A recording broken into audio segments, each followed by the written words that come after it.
Hello అందరికీ welcome to my channel. నా పేరు జయ అండి. చాలామంది నన్ను దక్షిణామూర్తి స్వామివారి పూజా విధానం గురించి అడుగుతున్నారండి. మనం నిత్య పూజ ఎలా చేసుకుంటామో ఈ పూజను కూడా అలాగే చేసుకుంటామండి. దీనికి స్పెషల్గా అంటే ఎలాంటి నియమాలు లేవండి. ఈ పూజా విధానం ఎలా చేయాలో చూద్దామండి. ఫస్ట్గా మనం గణపతి పూజను చేసుకోవాలి. తర్వాత స్వామివారి చిత్రపటాన్ని లేదా విగ్రహాన్ని దక్షిణం వైపుగా ఉంచాలి. స్వామివారు ఉత్తరాన్ని చూస్తూ ఉండాలి. అది పూజ గదిలో అయినా సరే లేదా మీరు ఎక్కడైనా పెట్టి చేస్తున్నప్పుడైనా సరే అన్నమాట.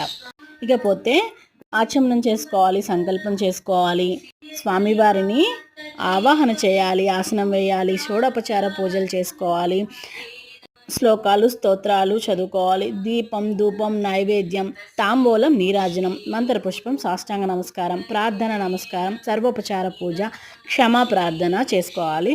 లాస్ట్గా స్వామివారి తీర్థప్రసాదాలను తీసుకోవాలి. పూజా విధానం అయితే ఇంతేనండి. కాకపోతే స్వామివారికి పసుపు పూలు పసుపు అక్షింతలు అంటే చాలా ఇష్టం అండి. వీటితో మీరు ఈ పూజను చేసుకోండి. ఇంకొకటి శనగల మాలలో ఎన్ని శనగలు ఉండాలని అడుగుతున్నారు. 108 or 160 శనగలండి. ముందు రోజుగా శనగలని మనం కొమ్ము శనగలు ఉంటాయి కదండి, వాటిని నానబెట్టుకొని నెక్స్ట్ దండగా కట్టుకోవాలి. ఇంకా ఈ పూజ ఎన్ని రోజులు చేసుకోవాలని అడుగుతున్నారు. అది కూడా మన ఇష్టం అండి. మనం మొక్కుకునే మొక్కులను బట్టి మనం ఈ పూజను చేసుకుంటూ ఉంటాము. కొంతమంది ఒకటే రోజు చేసుకుంటారు, ఒక గురువారం. కొంతమంది 5 గురువారాలు, 7, 9, 11, 16, 21 గురువారాల దాకా మనం ఈ పూజను చేసుకోవచ్చండి.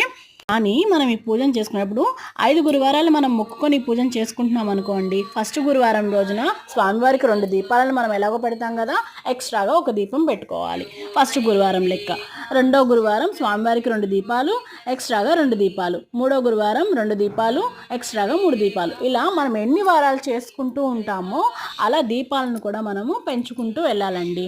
21 వారాలు మనం మొక్కుకుంటే 21 దీపాలను స్వామివారికి మనం పెట్టుకోవాలి.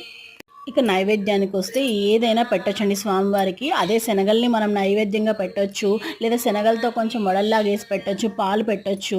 స్పెషల్గా నైవేద్యం అంటూ ఏం లేదండి. ఈ పూజలో పిల్లల్ని కూడా పాల్గొనేలా చూడండి.